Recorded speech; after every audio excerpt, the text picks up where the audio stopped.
Sup, boys? Today, we're going to be talking about official Blizzard Legacy Burning Crusade servers. Now, this is a video that I had expected to make about 6 months from now, a little bit after AQ, a little bit after Blizzard hints at it. But it turns out that today, a survey went out by Blizzard asking players how they would feel about Burning Crusade Legacy servers. So here I am in this video talking to you all about how I would feel about Burning Crusade Legacy servers.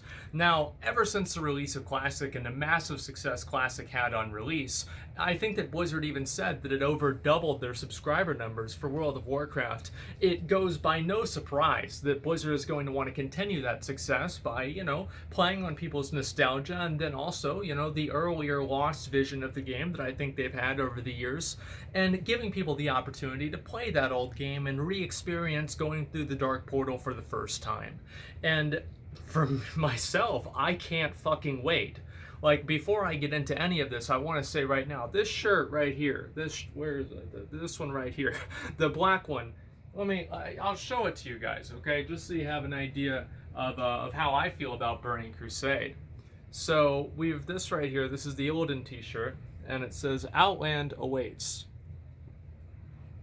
Many years ago, a young Asmongold sat in line with his mother as they waited for the Burning Crusade release on a very, very cold midnight in January of 2006. That night, we finally got inside the store. My mom was going to buy both of us a copy for Burning Crusade, and I saw that t-shirt right there. And I said, fuck it, man, I'm going to go for the Hail Mary. I said, Mom, can you buy me this t-shirt? And she said, actually, I'm taller than her, right? But, Mom, can you buy me this t-shirt? And she's like, yeah, okay, I'll buy you a t-shirt. I'm like, what, really? And so she buys me this fucking t-shirt. I bought this t-shirt she bought this t-shirt the night of the Burning Crusade release. So it goes without saying that I am more than ecstatic about the release of Burning Crusade. I love Burning Crusade. I think the difference between Burning Crusade and Vanilla is in a lot of ways the same difference that we had between Dark Souls 1 and Dark Souls 3. Dark Souls 1 has the spirit, the soul, and the world that we all know and love. Dark Souls 3 is in a lot of ways an improvement. It has better movement, better bosses, more in-depth gameplay, and just 8 different, more complicated and complex and interesting things in the game, better DLC, harder bosses, everything else in between. Dark Souls 3 is Burning Crusade, Dark Souls 1 is Vanilla WoW. I love them both, but goddamn, I really do believe Burning Crusade was a true expansion on WoW. It was probably I was never really a huge fan of Wrath. I know a lot of people loved Wrath, but Burning Crusade, I really do feel was an expansion and an improvement and a true addition to World of Warcraft. And the idea of being able to play that again is very, very exciting for me. So in this video, I want to talk about the ramifications, possibilities, options, and implications of Blizzard implementing Burning Crusade servers and how I think that they should do it.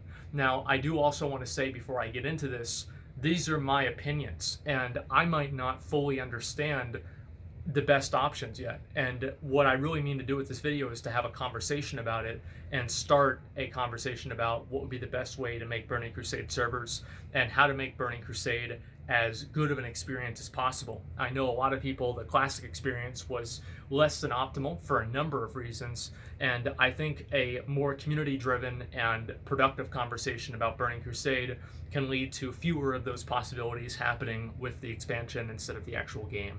So what Blizzard basically did in the survey is they asked people effectively how they would want to see a Burning Crusade server implemented specifically with leveling. Now, it goes as no surprise that leveling in Classic WoW is a huge time sink, and for many people it's the entire game. Many of them never even make it to level 60.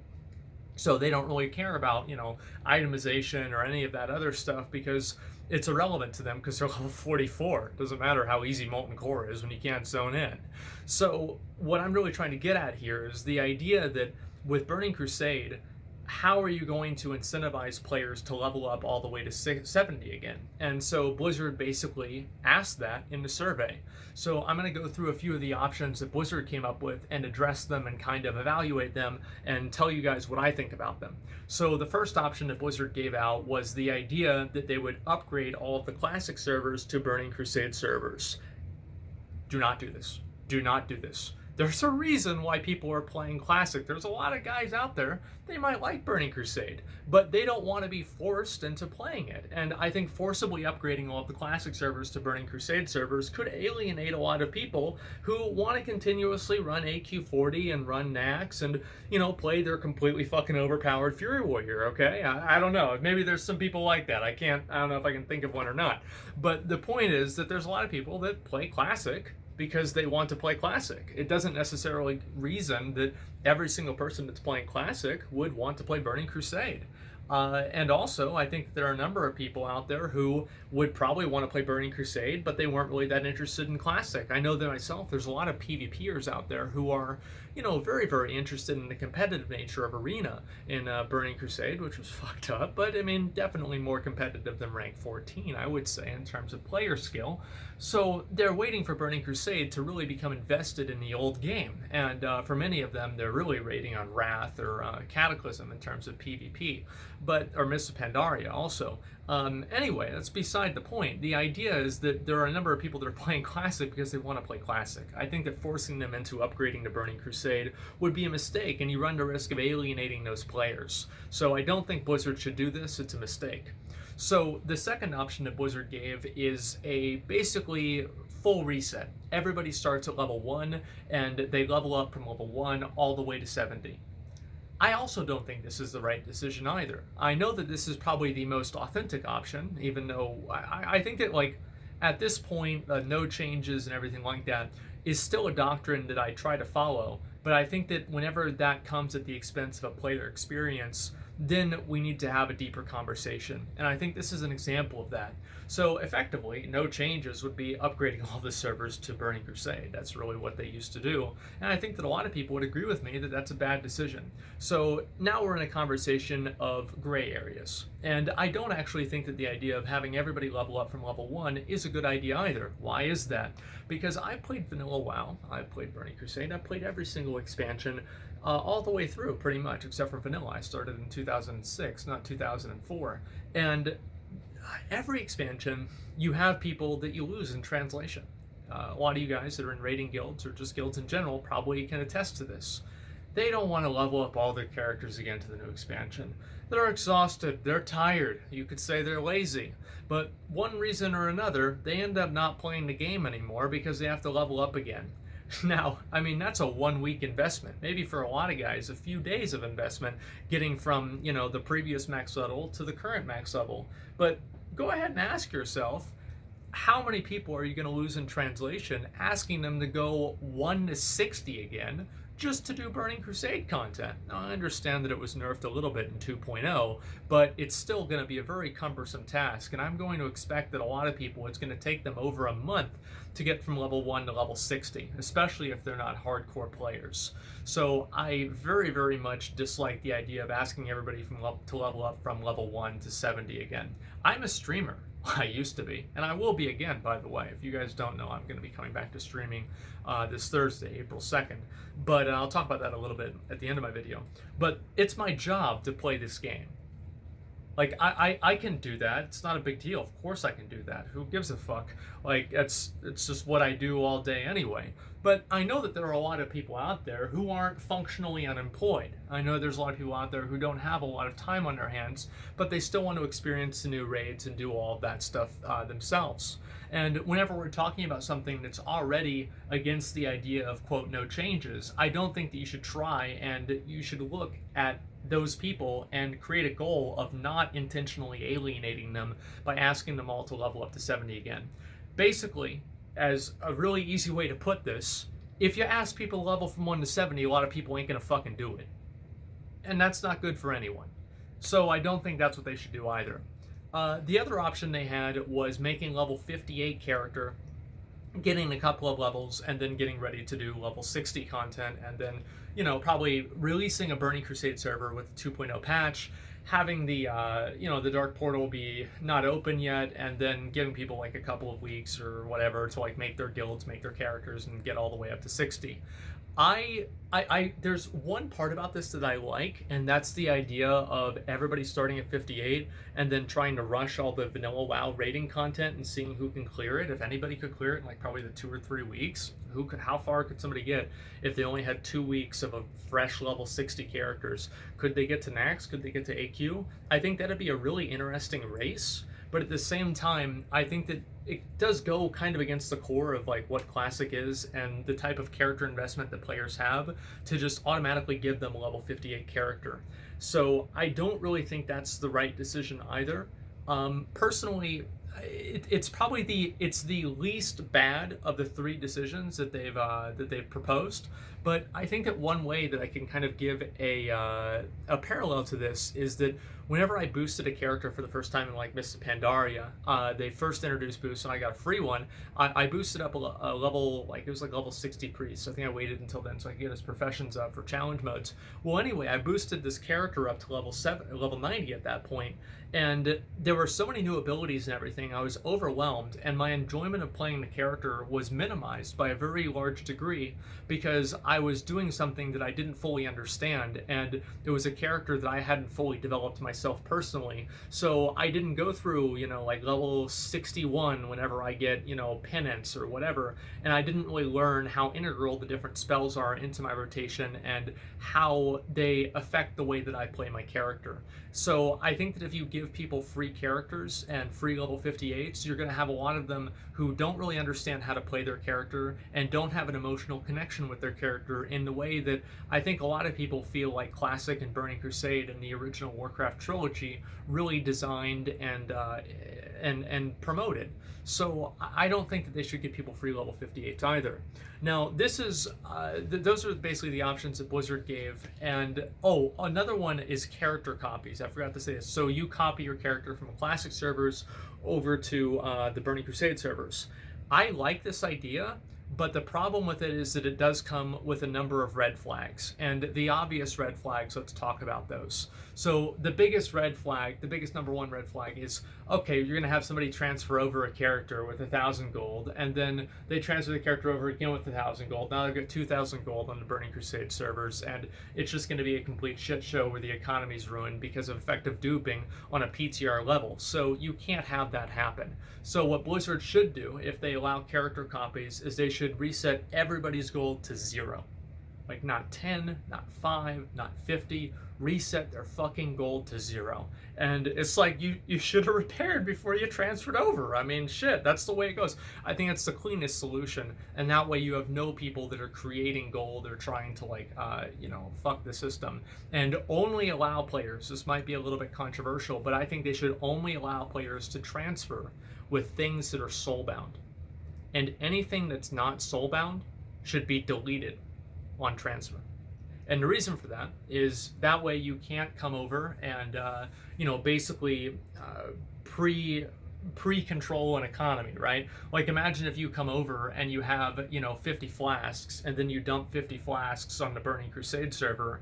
That's going to affect the market in a negative way, and it's the same as other consumables as well. So I think that creating a functional and a healthy economy is really important, and making sure that you make the transfers in a functional and healthy way is the most paramount thing that Blizzard needs to keep in mind whenever they're thinking of allowing people from transferring to a Classic server to a Burning Crusade server.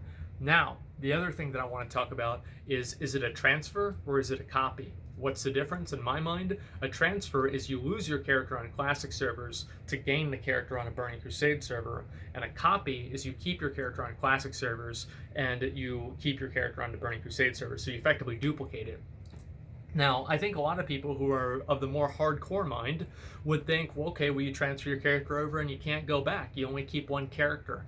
The problem that I think this is going to create if they do that, and this is actually something I used to be of this mindset, but I remember I watched the Mad Season video and he proposed a different perspective on it that I actually really agree with. And the perspective that he had was that if you allow players to transfer their characters over from Burning Crusade, over to Burning Crusade from Classic, and it effectively deletes their Classic character, that's going to basically remove a lot of the 60s from the classic servers, and it's going to really hurt the classic servers, and I think that it could cause many of them to die, at least for a large period of time. It would very adversely affect classic servers. And so I believe that the best way for Blizzard to do it is to allow players to copy their character over. And so, in a perfect world, what would I like to see as a player, right? What do I want to see? How do I want to see Blizzard implement Burning Crusade servers? I want to see them make a completely fresh, completely new server and introduce it on patch 2.0 and allow players to transfer their characters from classic servers over to the Burning Crusade servers. And in the process of transferring the character, it removes everything that's not soulbound and all gold. So you're basically starting with just your character, your gear, and your offset gear, and anything else that's soulbound. And everything else is deleted. And that creates a situation where you can't abuse the economy, you can't artificially create gold by transferring multiple characters, a character multiple times, and it just makes things a whole lot cleaner. Also, I do believe, and this is a little bit controversial, and so if you guys disagree with me, that's fine, right? But I think that, they released the Burning Crusade pre-patch server. Dark Portal is not open, and they give everybody about 2 months or so to, make their guilds, make their friends, and get ready for the opening of the Dark Portal and the actual release of Burning Crusade. And in that time period, I do think they should allow people to make level 1 paladins, Draenei or Blood Elf paladins, and Draenei shamans. And that way you don't have people that, they don't really want to level up a character whenever Burning Crusade comes out. I don't really see the negative in giving people a 2-month period to get their Alliance shamans and their Horde paladins caught up to everybody else. If you guys can think of a negative for that, go ahead and let me know. I'm, again, open to possibilities, but I do think that giving people those, couple of months or month or so to get that character up to speed so everybody can be leveling at the same time is definitely going to be a positive for many people, especially people that are trying to be more hardcore. And the last thing that I want to talk about here is an issue with faction balance. And faction balance is something that we've seen a lot of it be an issue with Classic WoW, but I'm going to see probably even more of it become an issue with Burning Crusade, because there's really there are less differences in a way between the factions in Burning Crusade than there are in Classic, because you don't have the Paladin and Shaman exclusives. And in a lot of Burning Crusade private servers, you're seeing Horde be completely dominant on the server because of how much better Seal of Blood for Paladins is than Seal of Vengeance. I believe that's what the Alliance counterpart has. For anybody who doesn't know how this works, in Burning Crusade, Paladins were obviously added to the Horde, and each Alliance Paladin and Horde Paladins had their faction-exclusive seals. And Seal of Blood just does a lot more damage than Seal of Vengeance. So you're seeing a lot of the more hardcore guilds and hardcore players move over towards Horde because they have, arguably stronger racials. And on top of that, they have paladins that are, in a lot of ways, objectively more powerful and, more useful than their Alliance counterparts. Now, this is, again, secondhand information, so there might be a little bit more to it, but that's what a lot of people who are experienced in the issue tell me. So I think that if Blizzard wants to do this, it's very important that they don't intentionally allow something, because we're not playing, the people that are playing the game today are not the people that were playing the game 15 years ago. Information is so much more common, and the amount of metagaming and meta-slaving and everything else you want to say is so much more common in Classic WoW than it was in Vanilla WoW. And I think that to just ignore that and pretend like that's not going to happen with Burning Crusade is naive, and it's also something that's very clearly happened in every single Burning Crusade private server where Horde is just pretty much dominant in all ways. So this is probably the last thing that I'll talk about, is that if they do this and they see a lot of people going Horde and wanting to play Horde and taking Horde much more seriously than Alliance, I think for the health of the game, they probably should just give both factions both seals. I think that's seems like the best idea. I don't think they should make the racials balance, but I think the seals does seem to be a big difference for the hardcore players, and we've seen the trickle down effect of, you know, hardcore players influencing what, you know, the lower tier players are going to do. And I think that if Blizzard just ignores that, they're effectively intentionally hurting the game. So that's basically how I feel about Burning Crusade servers. Make a separate 2.0 server, have everybody transfer over to that server with no gold and no BOE items, and then in 2 months have the Dark Portal open and Burning Crusade officially begins. That's what I would love to see with the Burning Crusade server. I'd love to hear your opinions and what you think Burning Crusade should look like. Again, this is a conversation that I want to start having now, and hopefully we can help influence and inform Blizzard on what us, the players, want to see. Now, for a lot of people, they've asked me, I haven't really made an update here on my YouTube channel, I am coming back to streaming. April 2nd at about 9 to 10 a.m. Central Time, I'm going to be back to streaming, and we're going to be doing all the same usual shit, talking about this probably every day, hopefully not every day, but a lot, and I look forward to hopefully seeing a lot of you guys there. So streams will return April 2nd, Thursday, at about 9 to 10 a.m., and I intend to continue streaming, obviously, you know, about the same time from, you know, there on out. But anyway, guys, this is a really important topic I really wanted to talk about, and hopefully you guys see where I'm coming from. Leave your comments in the comment section below, and I'll see where you're coming from as well. But until next time, boys, that's all I've got. So thanks a lot for watching, and peace.